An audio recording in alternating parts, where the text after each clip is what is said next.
James was a new engine who lived at a station at the other end of the line. He had 2 small wheels in front and 6 driving wheels behind.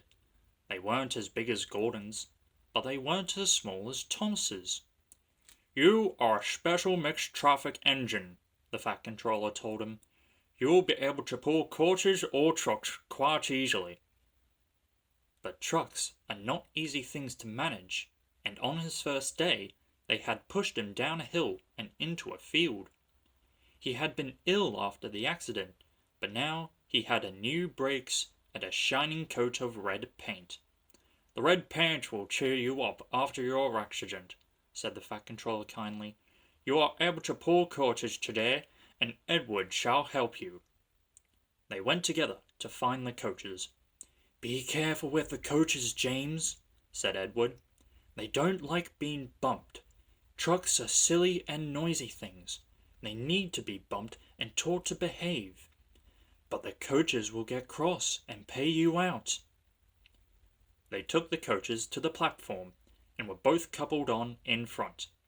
The Fat Controller, the station master, and some little boys all came to admire James's shining rods and red paint. James was pleased. "I am a really splendid engine," he thought, and suddenly let off steam. Whoosh!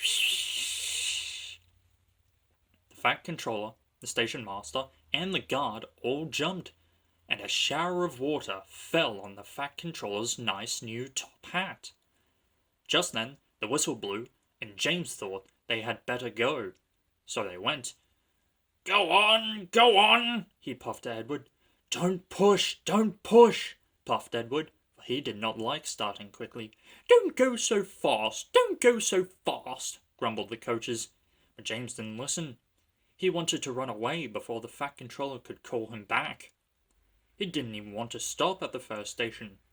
Edward tried hard to stop, but the 2 coaches in front were beyond the platform before they stopped. They had to go back to let the passengers get out. Lots of people came to look at James, and, as no one seemed to know about the Fat Controller's top hat, James felt happier. Presently, they came to the junction, where Thomas was waiting with his 2 coaches. "Hello, James," said Thomas kindly. "Feeling better? That's right.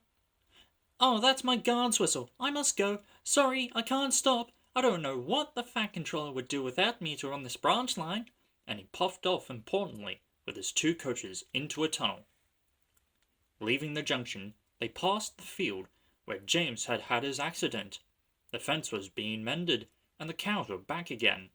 James whistled, but they paid no attention. They clattered through Edward's station yard and started to climb the hill beyond.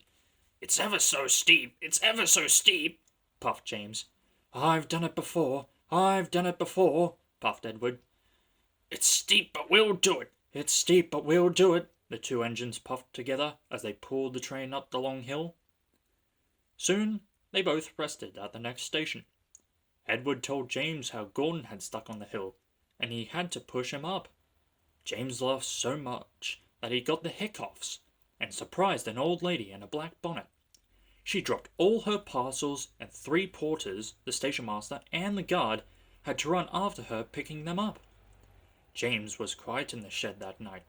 He had enjoyed his day, but was a little afraid of what the Fat Controller would say about the top hat.